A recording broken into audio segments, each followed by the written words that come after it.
jërëjëf mbokki Thiès li jiitu yépp mooy ginnaaw bu ñu sante yàlla ñoo ngi rafetlu célébration 64e anniversaire indépendance bu Sénégal tey ñu defee ko fii ci format bi ci gouvernance de Thiès mu dajale lépp li ñuy woowee acteurs territoriaux maa ngi féliciter colonel commandant de la zone ak bépp force de défense et de sécurité ñi nga xam ne ñoom ñoo yor kaaraange gi fii ci région de Thiès su loolu passé man de maa ngi rafetlu li ma yàlla boole ci citoyen sénégalais ci tubaab wax naa ko je suis fier d'appartenir à ce pays même s'il est petit par la géographie waaye réew mu mag la bi nga xam ne amul lu muy mun a envier beneen dëkk ci àddina bi maa ngi aussi en ma qualité de gouverneur de la région délégué du président de la République représentant de tous les ministres di féliciter suñu président de la République bi peuple bi tànn di féliciter président Bassirou Diomaye Faye di féliciter les nouvelles autorités ci confiance bi leen peuple bi dénk di fàttali rekk suñu réew ni mu bindoo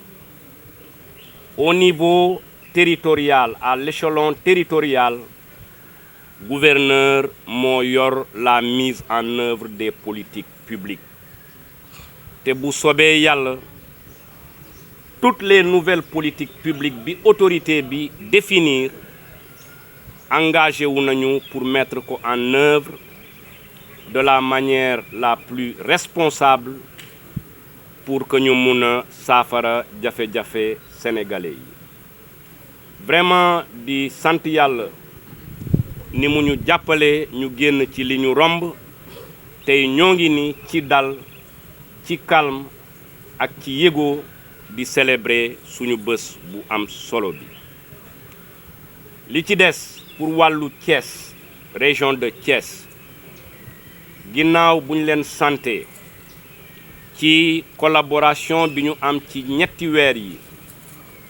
maa ngi delluwaat di adressé wu à yéen réew ñépp ñooy joxante loxo pour tabax ko pour amal solution problème yi te Thiès ni muy développé ci fukki at yi passé ci wàllu région bi comme ci wàllu ville bi développement bu am solo la développement bu mel noonu nag dafay générer li ñuy woowee le phénomène de l'insécurité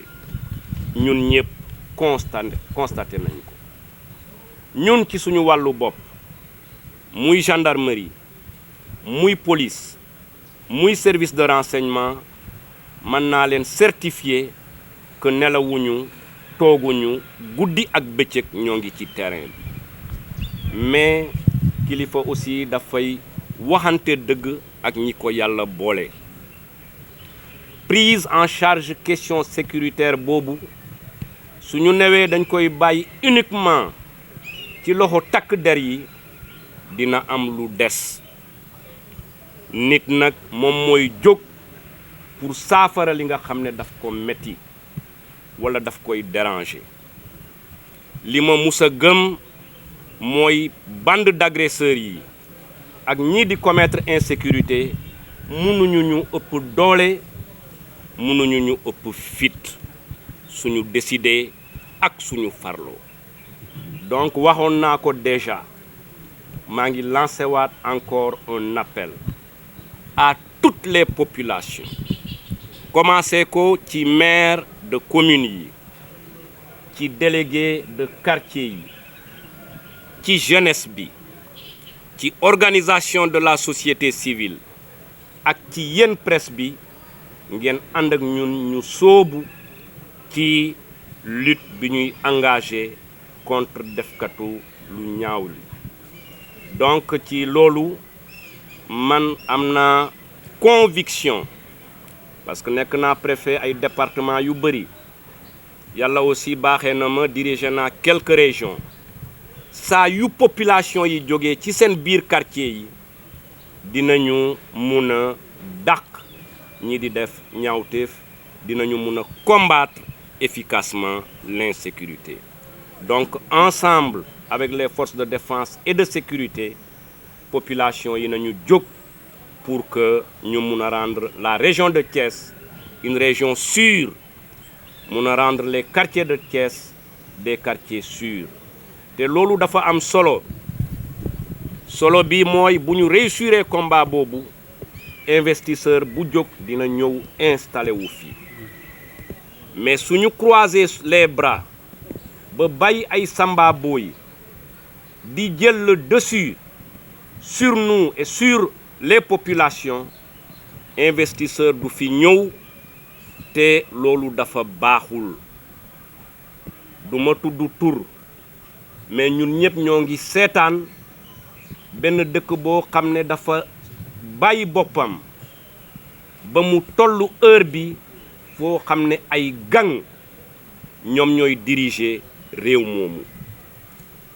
dëkk boo xam ne dafa bàyyi dafa seetaan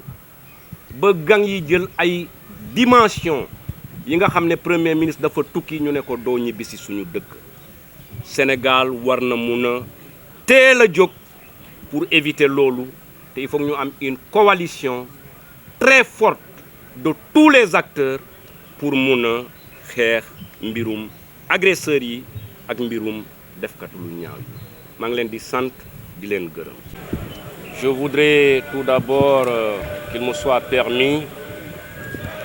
de me réjouir de la célébration de notre 64e anniversaire de l'accession à la souveraineté internationale.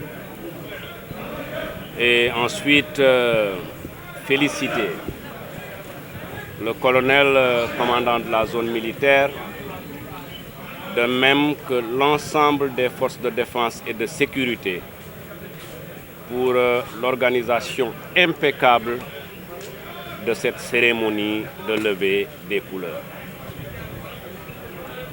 J'ai le plaisir à dire que je suis fier d'appartenir au Sénégal. Sénégal, certes, pays petit par la géographie, mais très grand par son peuple et très grand par son génie. Je voudrais par la suite, à l'occasion de ce 4 avril 2023, profiter de cette tribune pour adresser nos chaleureuses félicitations aux nouvelles autorités de notre pays. Féliciter Son Excellence, Monsieur le Président de la République, Bassirou Diomaye Faye, et lui rassurer qu'à l'échelon territorial, toutes les nouvelles politiques publiques qui seront définies seront exécutées avec engagement et avec détermination pour la satisfaction des préoccupations de nos populations. Je voudrais aussi me réjouir d'appartenir au Sénégal, comme je l'ai dit, ce peuple qui continue de marquer positivement l'ensemble de la communauté internationale par ses capacités à se positionner pour toujours éviter de faire basculer notre pays dans des crises ou dans des situations qui peuvent nous retarder. Vraiment, c'est un sentiment très profond et pour cela, nous devons tous être fiers d'être Sénégalais. Concernant les populations de la région de Thiès, le gouverneur de région vous renouvelle sa disponibilité et son ouverture pour qu'ensemble, nous puissions conduire les politiques publiques qui sont définis dans le cadre de la recherche des solutions aux problèmes que nos concitoyens rencontrent de manière quotidienne. M'adressant toujours aux populations de Thiès, nul besoin de rappeler que cette ville et cette région ont connu une envergure ces dernières années. Il y a énormément d'enjeux. Et une ville et une région qui se développent à ce rythme génèrent également des problèmes d'insécurité. Et notre doctrine est une doctrine claire. Nous nous engageons à mettre en œuvre tous les moyens de l'État pour lutter contre l'insécurité. Mais à la vérité, nous devons aussi reconnaître que les seules forces de défense et de sécurité ne peuvent assurer pleinement cette mission. D'où le sens de l'appel que je renouvelle à messieurs les maires, aux délégués de quartier, aux responsables de jeunes et aux responsables de femmes, de même que le secteur de la presse, à s'impliquer à nos côtés pour engager la riposte vigoureuse contre les bandes de criminels et contre les agresseurs qui mettent en péril la stabilité de la région de Thiès. La production de la sécurité, selon les nouveaux concepts, selon les nouveaux paradigmes, n'est plus une affaire exclusive des gendarmes et des policiers. C'est une affaire des populations. Et en notre qualité de gouverneur de région, ancien préfet de plusieurs départements, nous pouvons effectivement dire que si les populations s'impliquent, nos quartiers deviendront des quartiers sûrs. Si les populations croisent les bras, notre mission, certes, se poursuivra, mais nous n'atteindrons pas les résultats. Donc, chère jeunesse de Thiès, à chaque fois qu'il a été question d'attendre votre contribution, vous l'avez pleinement apportée. À la suite des autorités, je voudrais vous lancer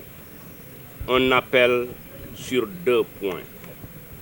Engageons-nous à rendre belle,